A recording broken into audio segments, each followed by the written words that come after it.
I was sitting here lighting this grill, and it reminded me of an old story. I got these old coals, and they started to turn a little white and getting hot.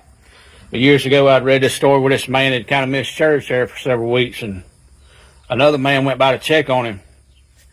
He went by and knocked on the door. He said, "Come in." He walked in that man's house. That man sitting there watching the fire in the fire pit there.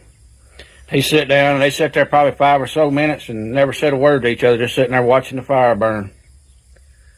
And finally, the man that come by to visit him got up, went over to that fire pit and grabbed one of those hot coal logs and just set it off by itself, one of those old hot coals, and set it over there by itself and went and sat back down.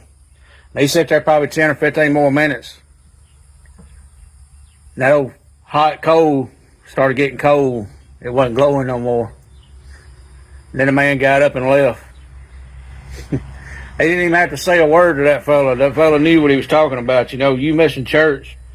And not gathering with like-minded believers, eventually fire's going to go out. That's just like when I piled all this charcoal up here to light this fire. When you light your charcoal, you put it all in a pile and then, put your lighter fluid on it and light it. You don't put each charcoal out by itself and then try to light it. It won't ever work that way. You light it and you get it burning, then you kind of spread it out a little bit, but you still keep them connected. That's what we go to church for. We go to stay connected with like-minded believers. We go where that's where the fire is. Amen. We should be taking the fire with us. We should be on fire for God. Amen. But we go as in corporate worship. And I know you ain't got to go to a building. We are the church. We as believers are the church. Where 2 or more gathered in His name, we can have church out here on the creek bank. Amen.